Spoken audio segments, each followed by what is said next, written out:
Good afternoon, actually. Welcome to Infighting Among Russian Security Services in the Cybersphere in Lagoon JKL with Kimberly Zenz.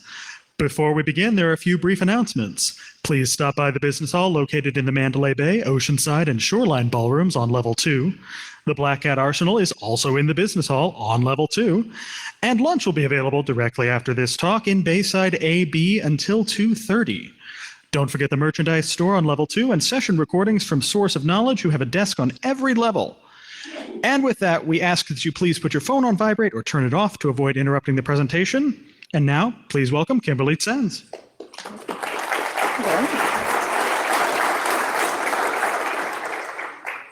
Hello. So today I'm going to talk about infighting among the Russian security services in the cybersphere, or how Brian Krebs made the FSB search my apartment, which he did, but we'll get to that. But before I start, I do want to say a few things just about Russia. The topic of Russia, particularly the security services, can be quite polarizing. And although I am about to talk about a lot of things that are largely negative, I don't want to end up in the camp of, everything from Russia is bad, everyone coming out of Russia is bad, and everything bad comes out of Russia. There are people there that I really respect. There are people there who are really amazing. I love Russia. I went there for the first time when I was 14, and I think it's really great, and I kind of just wanted to get that out there first.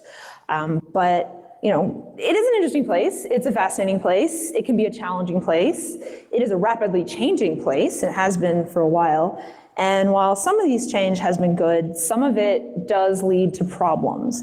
It causes uncertainty, which leads to competition and pressure to deliver wins now instead of to be able to build more robust programs over time. And that competition has real consequences for people stuck in the middle. It has consequences for some people I worked with in Russia, and it has consequences for me because a Moscow military court accused me of being an American agent as part of a treason trial there. When that happened, I tried to look into what was going on. I did my best to figure it out, and that is the topic of my talk today. So, first, a brief agenda, what we're going to talk about, a little bit of an overview, just the current situation regarding infighting, what's happening. What we know is observable infighting, things that can be confirmed from the outside. Then a bit more about the treason case itself, what officially happened and why I think it really happened, and then lesson learned. My case is somewhat extreme, but I think there still really are lessons for people working in the industry that can be gained. So first, current situation. Right now in Russia, there is a situation of escalating infighting. Infighting is not unique to Russia. Many countries have interagency competition, but it is more pronounced there, and it is also more pronounced there than it was a few years ago. A phrase I often come across just in reporting, people talking about that, is previously unthinkable. That is, the amount of infighting and the consequences for infighting have reached a level that was previously unthinkable. There are a range of causes, from geopolitical pressures, economic uncertainty, elite conflicts, shifting power from formal institutions, and just the unpredictable political future. Unfortunately, I don't have a lot of time to get into that itself. That's its own talk. But if you want to talk about it, find me later and I will happily chat. There has been a notable increase in the infighting since 2014. 2014 was the time of the Maidan protests in Ukraine, in which protesters caused a change of government, which did cause some concern in Russia about that possibly happening there.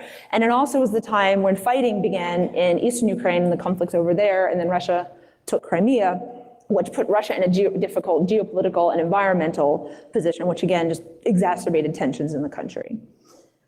One big thing that has changed is the outcomes. Prior to 2014, if you lost some kind of an institutional conflict, there was a good chance you would lose your job. You might face criminal charges, but you probably weren't going to go to jail. You might even keep your ranks and benefits. You might keep your money. So it wouldn't be good, but you'd probably be okay. Now you're more likely to face arrest and prison. Also, previously safe positions are now insecure. A sitting cabinet minister is currently serving 8 years in a labor colony after losing a conflict. The political scientist, Nikolai Petrov, counted amongst the national elites last year, 35 high-ranking officials were prosecuted, 25 got prison time, and 18 more than 5 years, which is quite a lot. Among the regional elites, about 18 to 20 were arrested from about 800. I mean, that's only 2%. It doesn't sound like a lot, but if you do that for 40 years, that's everybody. and that's governors, vice governors, things like that. A different political scientist, Kirill Rogov, did investigations. He found that, looked into the investigations, and he found that they tripled in the last 7 years, the biggest growth recently. So why do we care? A lot of people in this audience will probably come at this from a Western perspective, which is that Russian security services, particularly those conducting online operations, are an adversary, and if they're having problems, well, good. I understand that perspective, and there's an argument for it, but there are also reasons why it's not good. I mean, internal politics, it drives the interests of the people in the security services. That makes them feel like they have to do things now to position themselves well against their domestic rivals, as opposed to building longer, well thought out projects that kind of position themselves regarding Russia's long-term strategic goals. This incentivizes them to take risks and act aggressively. Some examples, some very aggressive and risky behavior that had unintended add-on effects, I think, were, say, NotPetya. NotPetya, the real attribution or motivations for NotPetya are somewhat under debate, but it does seem pretty clear they were trying to target Ukraine. I don't believe that anyone in any of the Russian security services was trying to cause $10 billion in global damages and slow shipping and stop medications being produced, but they did because it got out of control. Another example I find kind of worrying is Triton. That was used in an attack on a Saudi petrochemicals facility that was linked to Iran. And in that case, that it had it been fully successful, it would have caused an explosion that killed people. And in that case, they were only able to get as far as they did because Russian Military Institute provided components of that malware. So if you see people there increasing the capability of other countries that had even more risky threat models like Iran, then that's worrying. And I think there's even an argument that the Skripal poisonings, which ended in a fatality, do have some add-on effects from this competition. That came on the heels of some very embarrassing U.S. disclosures about about efforts to hack U.S. elections resources in America. And the agency who suffered those kind of was in the need for a feel-good win. So they tried to kill a former agent turned spy for the British, Sergei Skripal. They poisoned him, but they didn't kill him. They hospitalized him. They hospitalized his daughter. They hospitalized an unrelated British citizen, and they killed an unrelated British citizen. So this kind of behavior, it has add-on effects here that we do have to care about. But also it hurts cooperation. Anti-cybercrime, my background's, again, anti-cybercrime stuff, like that whole system, the whole community functions on international cooperation. If you're there thinking that if I do something too helpful abroad, that could be used by my rivals to make it look like I'm not fully loyal, then you're too afraid to do it. It also makes it impossible to talk. A lot of countries, including the United States, are escalating their offensive operations, and it makes it really difficult to discuss efforts to avoid unintentional escalations if the other side is too afraid to talk to you because their rivals are going to make it look like they're not truly loyal, and it could be used against them later. And so it's not really great for anyone. So moving on, what we know. I have first a brief slide about some, but not all of the major players. Some of you know this, bear with me, but for those of you who don't, here you go. The first is the Interior Ministry, Ministerstvo vnútorných děl, which is how it gets its acronym, MVD. They're not very active internationally, as the name would suggest, but they do have law enforcement capabilities at home, including anti-cybercrime investigations, but also anti-corruption, which is a big part of, the corruption or infighting. It's corruption accusations. The next is the GRU. That's the main directorate of the General Staff of the Armed Forces. Technically, that's GU. It used to be the GRU, but everyone still says GRU, including Russian media and the government. I'm actually just mentioning that because there are some trolls that like to jump on anyone who doesn't call it GU as proof that they don't know what they're talking about. It's still the GRU. And they're the military, but they do have an intelligence component. And they also have a reputation for being the most aggressive. The UK National Cybersecurity Center called a recent spate of their attacks indiscriminate and reckless. The main rival to the GRU is the FSB. They're the Federal Security Bureau, Federальная служба безопасности. They have a reputation of being more professional, more conservative in their espionage operations, but domestically they also have a law enforcement component, and they are the ones who have been involved in pretty much every major cybercrime bust in Russia in recent years. Within the FSB, there are a lot of divisions, but there's two I'm going to talk about today. The first is the CZI, the Center for the Protection of Information and Special Communications, Center защиты информации и специальных связей. And then they share a lot of responsibilities with the CIB, the Center of Information Security, Informazioni Безопасности. And the CIB is here. They're kind of an interesting case because they've been involved in pretty much also every major anti-cybercrime bust in recent years. They're the ones who did it, but also some espionage, which I'll get into a little bit later. And then I put in an honorable mention Kaspersky Lab. I know that they're accused. See, you're laughing. That's not what I mean. That's where this is going. They're accused of working with the Russian security services for espionage purposes. That is not what I mean to suggest in this talk. I don't have any secret Kaspersky spy information, and I'm not trying to say that. I would love to go to that talk if someone wants to have that talk. But anyway, they're there because their cybercrime investigations team worked extremely closely with the CIB and also played a role in basically every major cybercrime bust in recent years. And their relationship was very close. And that's why they're there. That other stuff is very interesting, but I'm not the source on that. So sometimes you can see the infighting pretty publicly. It's pretty observable. It's easiest when the media reports about it.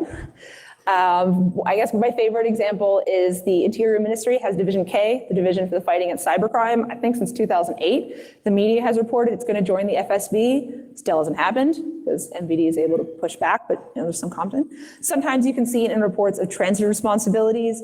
The GRU was supposed to create a national CERT. A year later, there were reports that the FSB would now be creating the national CERT, stuff like that. Sometimes you can infer it. I mentioned the CZI and CIB have a lot of overlapping capabilities. That doesn't guarantee infighting, but it does guarantee some level of competition, and one can infer that in this environment that's probably happening out of that. And it's the easiest when you see it in arrests and their results.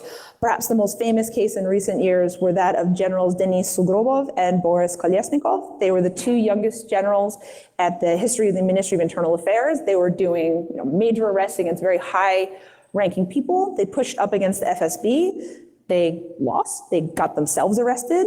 Kolesnikov killed himself, and Sugrobov got 22 years in jail. And ever since, all the major cases that they used to be trying are now being run by Division 6 in the FSB by General Krachev, who is known as Sechen's general, and he's like one of the most powerful people in Russia. So you can actually, you see it in the arrest, but then you also see it in where the cases are going after that, who's prosecuting these, investigating these. Sometimes you can see it in overlapping attacks. In an ideal situation, multiple agencies within a single country would not be targeting the same people at the same time. It's a waste of limited resources, and it also increases the chance that if one gets caught, they'll all get burned. But there are multiple cases of multiple Russian agencies going after them and seeing this. In Germany, which is where I live, the best known case is probably that of the German Bundestag hacks. The Bundestag is the parliament, the parliamentary network, and multiple political parties were compromised around the same time by the FSB, specifically APT 29 and the GRU APT 28. In the US, I'm guessing the most famous case is that of the Democratic National Committee, where CrowdStrike identified, again, APT 29 and APT 28 there. So at the very least, this shows they're not communicating. It shows they're competing to get the same information, and it does suggest some organizational dysfunction. So moving on, the treason case. This is there we go. This is actually what I was able to put together regarding some of the players. I can't unfortunately go through this entire chart because that's a 4-hour talk.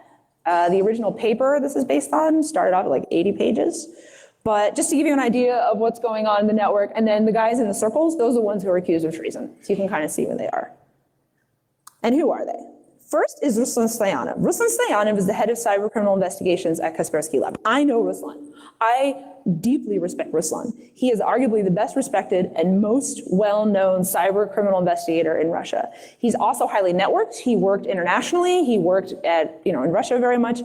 And has played a role in basically almost every major cybercriminal bust in recent years in Russia. And he did it while at Kaspersky, but he did it working with the FSB Center Information Security. The second man accused of treason is Colonel Sergei Mikhailov. He was the deputy. There's several deputies, but he was reportedly like the main deputy, the kind of right-hand man of the general leading it at the FSB CIB.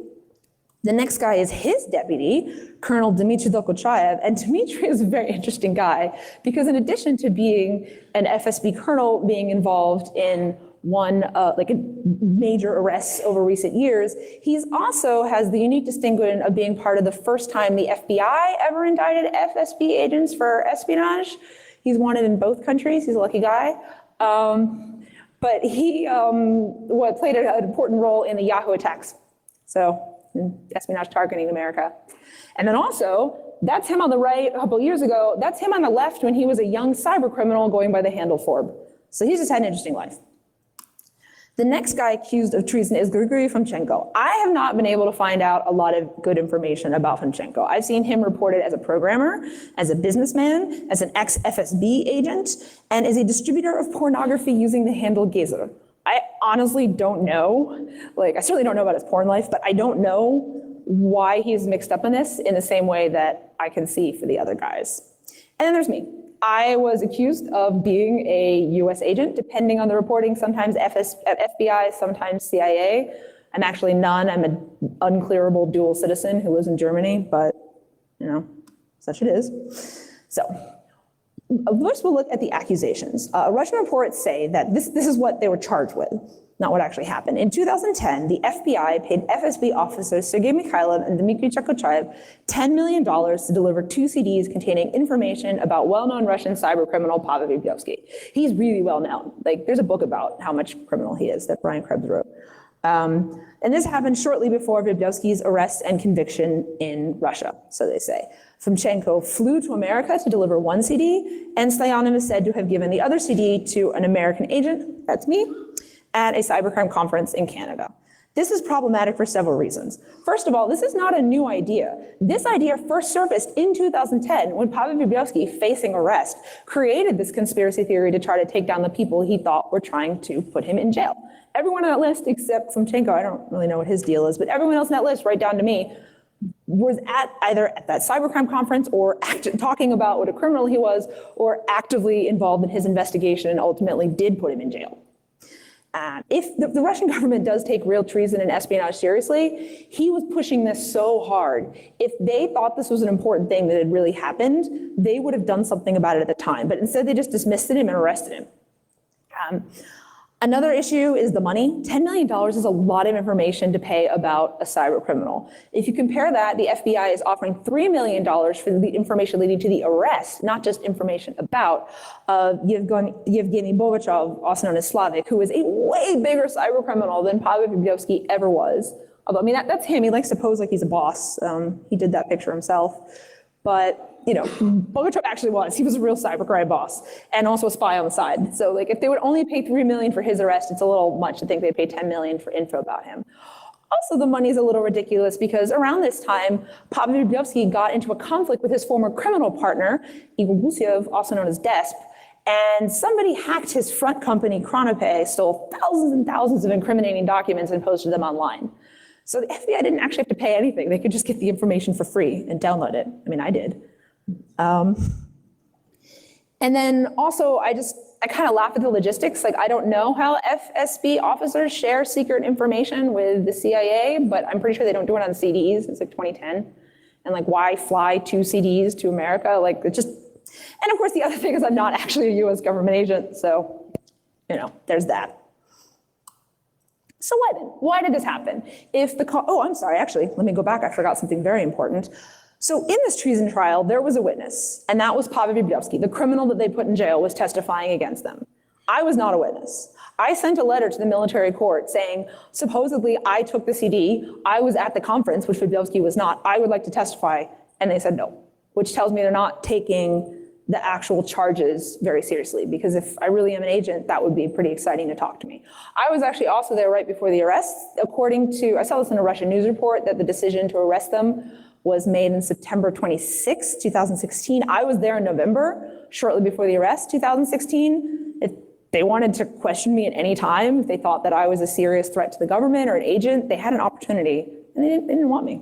So anyway, so why then? A big thing is infighting. Something is happening that is weakening these sides so much that they end up with kind of unfortunately, the result of infighting in Russia, which is jail. There's a theory that this is Dubrovsky's revenge, that these are the people who put him in jail. This is his way of getting back at them. What is interesting about him was he left his prison sentence early. He had a co-conspirator who told the New York Times that he was made an offer to get out of his sentence early if he would agree to work for the state if he got out. And the co-conspirator said no and served his full sentence. Dubrovsky got out early. He's now reportedly using his skills concealing fraudulent credit card transactions to help the government evade sanctions on sanctions banks and some other things too. And his infrastructure was involved in the elections hacking. So is he now so powerful he's able to get his revenge? I think the answer is no. He's been in this position for a couple of years. He's hated these people for a couple of years, and he hasn't been able to do it until now. I mean, to be a leading FSB division, to be at Kaspersky Lab, those are important, powerful positions. I just don't think that's enough on its own. A lawyer speaking on behalf of Stoyanov and Mikhailov said that they think they stepped on someone's toes in an investigation. It's possible. I don't know specifics. I just know that quote, but it's possible. Another issue going on is the fact that treason is a tool that is used in Russia to have chilling effect on certain behaviors. There's actually the treason code is pretty vague. It says treason is sharing information with a foreign source against the strategic interests of the Russian state, which could be almost anything. And there's this pattern of picking someone in a sector, trying them with treason, and using that to kill a behavior of the sector. So there's a radio engineer who applied for a job abroad, got charged with treason. Now people with this kind of knowledge don't apply for jobs abroad. There was an air traffic controller who talked about abroad, he talked with foreigners about air traffic information that he read in a Russian newspaper, treason charge, now no one does that. Nuclear engineer talks about research, now that's one case, charge of treason, nobody does that. In this case, these charges had the effect of killing information sharing amongst international information sharing about cyber criminals and that kind of thing. So possibly this is a tool to do that.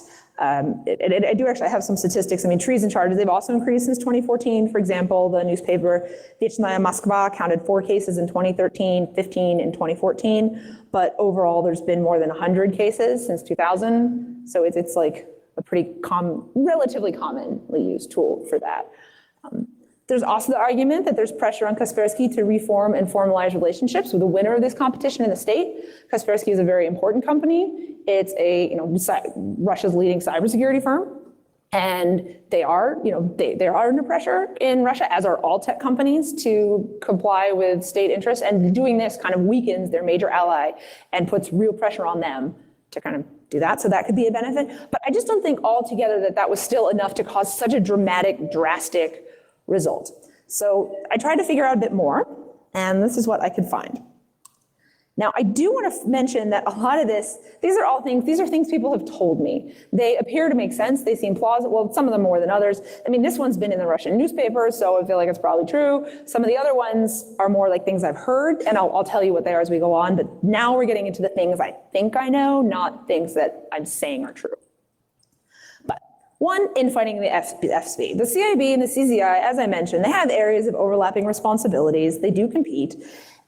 They had a competition. That's not what it was. They had a conflict. There was a deputy director at CIB, Dmitry Protopov, who had a personal conflict, and he was going to take his whole department over to the CZI. Instead, he found himself arrested for taking bribes. He was found guilty. He had to resign, but he did get to keep his rank, and he had a suspended sentence. So, someone was protecting him. But shortly after that happened, all this stuff happened. So maybe it started with CZI pushing back. Whatever the result, CZI is now doing really well. The head is just announced he's the head of the FSB's new National Cyber Defense Center. So possibly that's part of it. Now, this is rumored. This one I don't know is true. This, according to this version of the story, there's a group, this is actually true, there was a group, Sheltai Baltai, they claim to be hacktivists, but they would mostly hack prominent politicians and businessmen and demand money not to leak their information. They did compromise some Russian leaderships. They did some pretty damaging leaks. They leaked information about Prime Minister Medvedev's spending that kicked off anti-corruption protests. They may have been the source for Ukrainian group Cyber-Junta, who published proof of Russian operations in Ukraine stolen from the guy running it in Russia, or his office anyway. They were arrested around the same time as the treason defendants. And what's a little weird about the whole thing is the leader, Anikayev, is reportedly cooperating. He had really low charges and he's out already, which if he's the leader of this group and given his targets, that's just really surprising. So what else is he giving up? What else is he doing? According to the rumor, the FSB agents or officers, the colonels, Mikhailov and Dokuchayev, and I do want to emphasize not Stoyanov or Fomchenko, investigated them, found them, and then turned them and were running them for money and to help their own patron politics. The evidence on behalf of this is the Russian news portal lifenews.ru said that $12 million in cash had been found in Mikhailov's house when it was searched, I guess his apartment when it was searched. Now, a caveat, Life News is often said to be an FSB outlet, and if there's an interdepartmental conflict in FSB, maybe that's not true, maybe it's other, but that's reported, so that's kind of implied that it was Shaltai Baltai money. Complicating the story, according to this version of the rumor, one actual Shaltai Baltai victim, the prominent oligarch, Isha Usmanov, put his own investigators on who had hacked and leaked his information. They found Shaltai Baltai, they found Mikhailov and Dokuchayev running it, and they found them doing something else they should not have been doing, which was collaborating with the United States. This would be actual treason if it happened. Again, rumored, don't know for sure. This is just, what they say in Russia, and it does not include Stoyanov or Fomchenko. But this version, well, there's a couple versions, but this version basically assumes that the levels of infighting are so high that Mikhailov and Dokuchayev were deliberately leaking information to America in order to damage operations of their organization's rivals at home. One version involves the Internet Research Agency. That's better known as the Russian Troll Factory. They were named in a Mueller indictment for trying to impact the American elections. Small difference there. But the first time that the names in the Mueller indictment were ever public, they were in Shaltai Baltai leaks. So in this version, that initially they were targeted in order to help their own Mikhailov and Dokuchayev's patrons, and then once they were leaked, then it was used by Mueller. That's one version.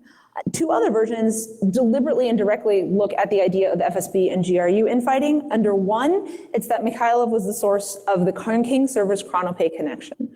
What this refers to is King servers was the bulletproof hosting provider used to compromise some elections resources in the United States. And then it became known that King servers infrastructure was actually owned by ChronoPay, which is the front company owned by the criminal who keeps popping up in this, Pavel Vybrevsky. He's like the Forrest Gump of cybercrime. He just keeps popping up. But anyway, and someone told the West about this. Someone told Threat Connect in America, and possibly that was Mikhailov. Now, it really was ChronoPay infrastructure, and King Server's owner, Vladimir Fomenko, and ChronoPay founder, owner Pavel Vybrevsky go back really far. Vybrevsky used to have a criminal forum many years ago now, and he would, King Server would advertise on it. And when they released their denials, they were almost verbatims. They're still slowly talking. So that part's real, but this connection to Mikhailov is not known. And then the bigger one is that Mikhailov might have been a source for the Mueller indictments of the GRU for hacking the DNC and other related elections resources. Now, the closest I could come to any kind of attribution is someone giving me a wink, wink, nod, nod that there was a human source, but that doesn't mean it was Mikhailov. It is definitely worth mentioning that Rosbalt, the official news agency of the Russian Federation, reported that more than 60 officials and private individuals were raided to try to stop leaks about the GRU. So just because even if it did happen, it doesn't have to be him. And also it is also worth mentioning, they were pretty embarrassing. I mean, they had a real impact in America, which is serious, but you don't need human sources to track down the actors if you read the indictment. It's pretty, pretty. So maybe it was, maybe it wasn't. So why Stoyanov? Ruslan Stoyanov, he's the head of cybercrime investigations at Kaspersky. He doesn't show up even in the wildest of rumors, even in things that people are inventing because they know there's fighting and they don't know where it fits. No one mentions him. So why is he here? He released a letter from prison saying that he thinks part of his problem comes from his opposition to working with cyber criminals. There was a debate within the Russian security forces about what they should do about their many cyber criminals. This is after 2014. On one hand, they're criminals, they're willing to break the law, and they could be a resource in any kind of protest or anti-government opposition activity. On the other side, they mostly harm victims in countries considered Russia's strategic rivals, and they really do have capabilities that could be useful. Ruslan was very much on the side against working with the cyber criminals, and his side lost that debate. And you can see it with the increased numbers of previously strictly financially motivated cybercrime operations involved either in espionage or some other state benefiting operation that doesn't benefit them monetarily. So that's happening. But he thinks maybe he pushed against the wrong people on that, and that caused problems. Another option, as I mentioned, there's pressures on Kaspersky Lab to be more collaborative to with Russia, not the United States. A third option is just he's very well known. If you want to set a chilling effect, if you want to say don't cooperate internationally about these cyber criminals that we now consider a strategic asset, going after arguably the best known cybercrime investigator in Russia is a good way to do it. It's a message to send. And it's also possible he just has bad luck. The original conspiracy, he's named in it in 2010 because he was at the conference talking about what a criminal Vybovsky is.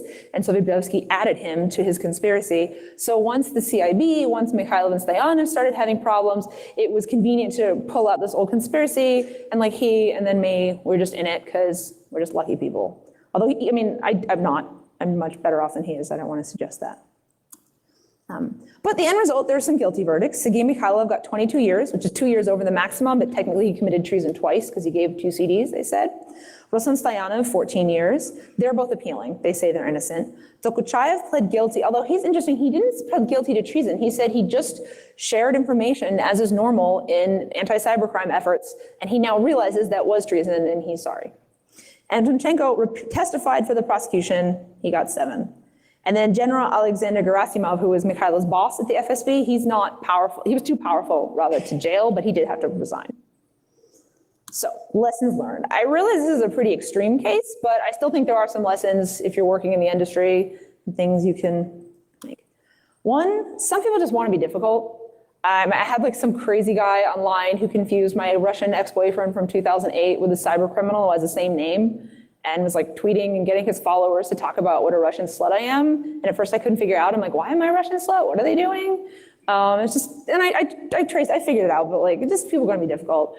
The criminal, Pavel Vybovsky, wrote a bonkers Medium post in which he said, I'm a CIA agent because my parents live in the suburb of McLean, Virginia, where the CIA is located. They do, but it's the major suburb of Washington, DC, and it has really good schools, which is why they were there. And oh, my dad's Austrian. He's like convinced my dad's some high rank guy in the CIA, but he's actually Austrian and can't even work for America. But and he quoted like music lyrics about me and how I tame elephants. It was just bonkers. And then not all the good guys are good. Sometimes the media get it wrong. Sometimes they do it on purpose, but like Pavel Vybovsky, again, established criminal. You can Google him, clearly a criminal. He would give quotes as a businessman with knowledge of the case, and they would write it. Or they would get things wrong. They would write that I really am an agent, or they would write that my ex-boyfriend from 2008 is actually my husband, which was news to my actual husband. Or what I also love is they would add years to our relationship. So my husband's like, when you were in Russia, it says you were dating him, but you were dating me. I'm like, no. Like, so even when I don't think that was malicious, but once they get it wrong, then it gets repeated and then it's out there. Sometimes they don't. I had some particular problems. This is a story of how Brian Krebs got the FSB to search my apartment. Brian Krebs knew about this. He's a tech journalist here, for those of you who don't know. He knew about the whole espionage conspiracy back in 2010 because I told him. Once I found out, one of his deputies actually sent me all the documents trying to lure me in. I told him, I shared them with him. I knew he was working on ChronoPay. I was trying to be helpful. I gave him stuff. Lots of people did. I wasn't his only source, but and I thought I was being helpful. And then what does he do? He writes an article as soon as he learns about the treason arrest. I don't know if you can see it up there, but I actually have to bend over to see it here, sorry. He said that he wrote the book about Vybovsky because he had a lot of records, and he was able to do it because someone in Russian law enforcement had leaked them to him, to Brian Krebs, and the FBI. Now, there were information, I mentioned it, there was lots of documents about ChronoPay online, but my understanding was that it was coming from his criminal business partner, not the Russian government. And once they're posted online, I don't know how Brian Krebs would know where they came from or how they knew the FBI got them too. And in the next line he writes, to this day I don't know the source. So he doesn't know. But what happens after this is published is the next day the FSB searches my apartment in Moscow, takes my TV, takes my printer, takes the tablet of the daughter of an acquaintance who was staying there while I was in Germany being busy having a baby, and then not getting arrested for espionage. And then also this was used in Russia as proof that, look, this well-renowned journalist is confirming that all this happened. And when I asked him to change it, I asked him a lot to clarify. He says, you don't know, please clarify. He wouldn't do it. And I have the screenshots. He basically said, Ruslan Stoyanov's screwed anyway, so it doesn't really matter what he does, so he's not doing anything. So now I'm sorry I ever helped him. End of that lesson. Second, can you trust Group IB? Group IB is a cybersecurity firm. It's often held up as an alternative to Kaspersky after Kaspersky had its scandals. But one of the kind of interesting things is while all this was happening, they were working for Chronopay, which is the front company of Pavel Brzezinski. The conference where I was at, where Group IB CEO Ilya Sachkov was at, and where Ruslan Stoyanov was at, we were all talking about what a criminal Brzezinski is, took place in October 2010. That article, it's Russian, but it's from December 2010, and it talks about work that Group IB is doing for Chronopay. They got hacked another time and Group IB said it's fine and the company's fine and you can trust them. So at the absolute worst, or absolute best, they have extremely bad judgment. And at the absolute worst, someone from the conference gave Vrublevsky the attendees list, which he used to try to friend everyone on LinkedIn. And it also is how Vrublevsky knew that Ruslan Stoyanov and I were talking about what criminals they are, started the whole thing. I don't actually know where it came from, but given all this stuff, like, that's why I put a question mark on it. Can you trust them? I mean, judgment's not good at the best, so I would say no. So Liz, there are some other lessons learned. I mean, some people will surprise you. I spoke with some American journalists who I had a very good experience with. Joseph Menn from Reuters, Patrick Gray from Risky Business. I got the impression that both of them were trying to figure out what was happening. They weren't trying to just get some sexy Russian hacking story. And I also got the impression that they had some level of care for me and what was happening to me, and were not just trying to get their story. And, you know, like I had one woman just like publish all kinds of things that aren't true. I complained to her and she was like, no one has more respect for my sources than me. Like, these were the exact opposite of that. I also had a very positive experience with some Russian journalists. I mean, a lot of the stuff that I started with them as the original leads to try to track it down. And I think there the situation is they kind of understand, like, this is my life, it has consequences. So they're a little more open.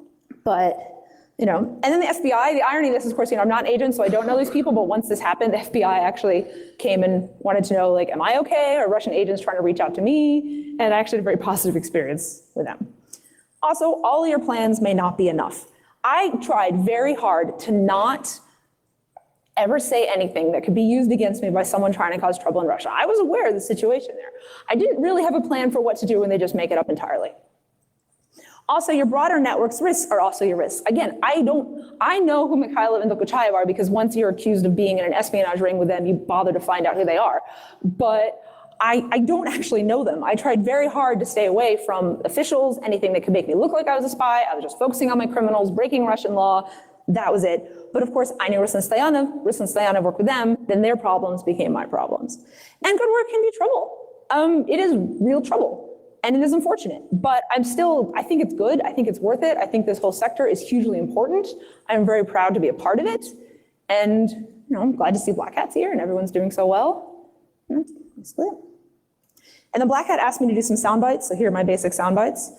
Infighting among Russian security services is increasing. This drives riskier and more aggressive action abroad, and it discourages international cooperation and dialogue, which makes all of us less safe. The end. Are there any questions? Thank you.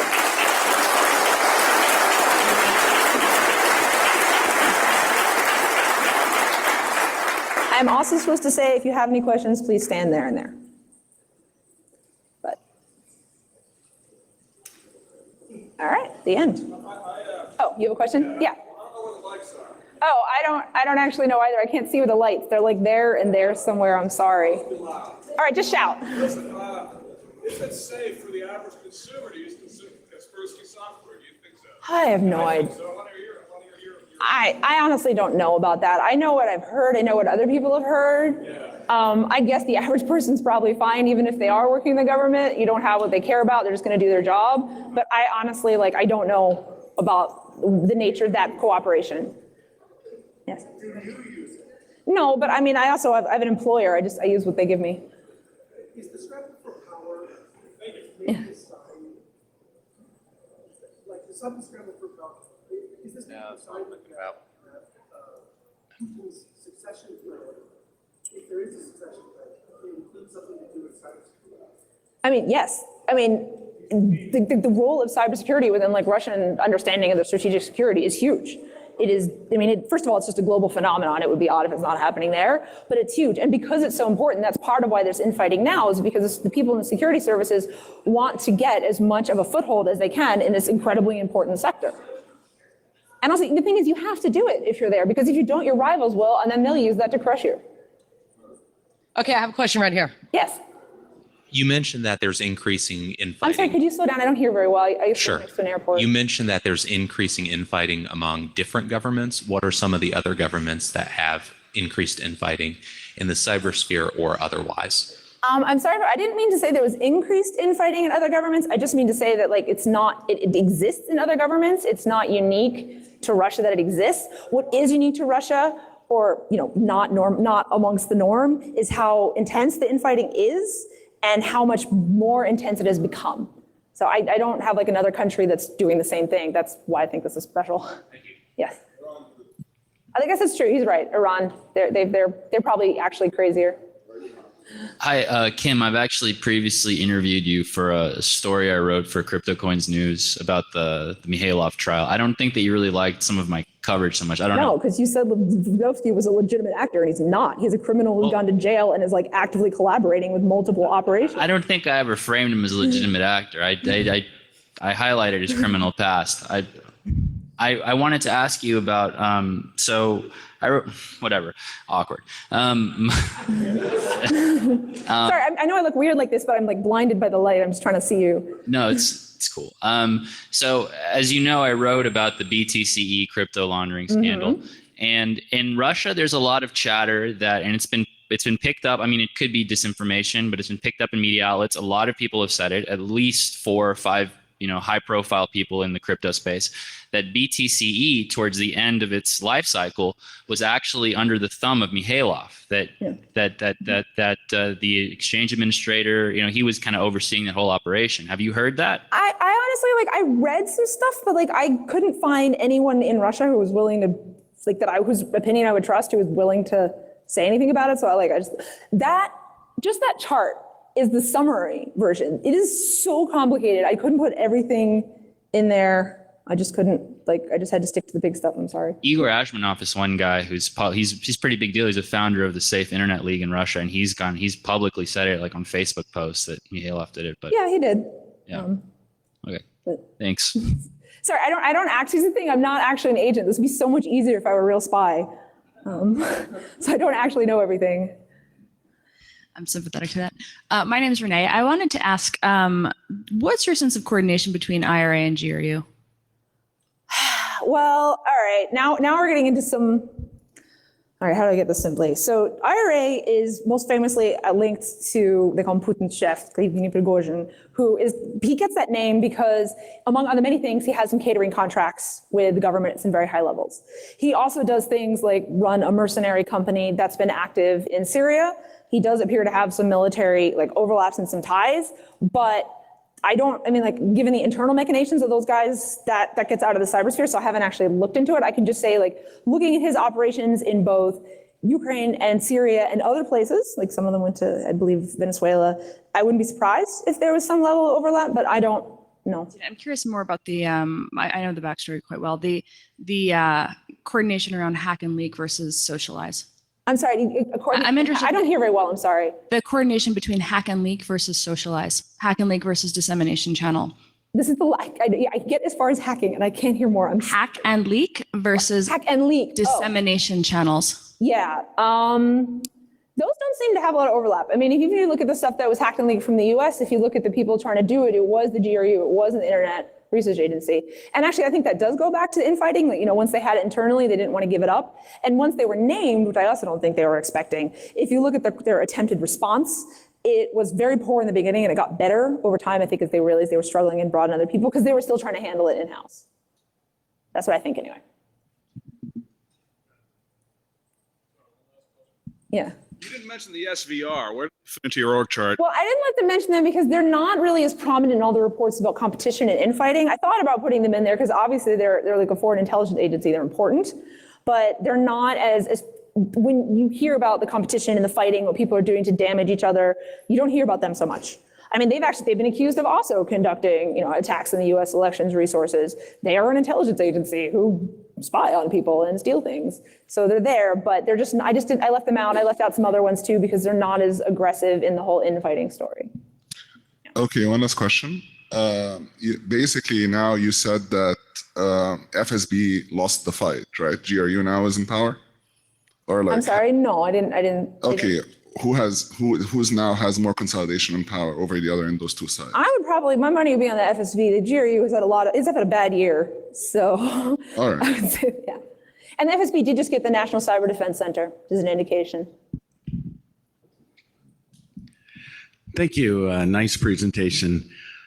Quick question about your CrowdStrike attribution for the DNC hack. Do you have any knowledge that CrowdStrike shared their forensic data with anyone else? Because we know no intelligence agency looked at it. How are we trusting CrowdStrike? Well, for starters, the intelligence agency they didn't get it from CrowdStrike because they looked at it themselves. The reason CrowdStrike was used is because they're able to discuss it much more publicly. So they brought in like a private party to be able to make it public. So it doesn't actually worry me that no one in the intelligence, like actually I don't know. You don't know if anyone in the US intelligence agency have seen the CrowdStrike forensics records or not, but See, that's correct. It doesn't bother reporting. me because the purpose of bringing in CrowdStrike was not to be the only investigator. I mean, I know for a fact that there was a very severe and serious investigation conducted by a US agency. What CrowdStrike's purpose was to have an outside private source that could publicly discuss it.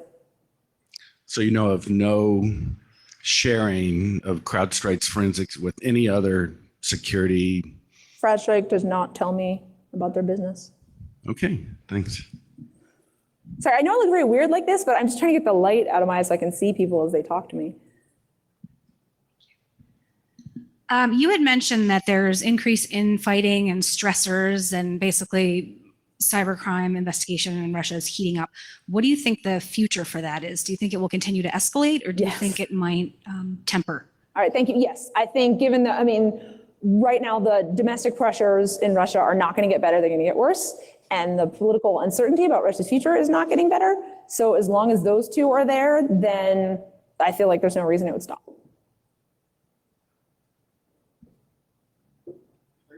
You're welcome.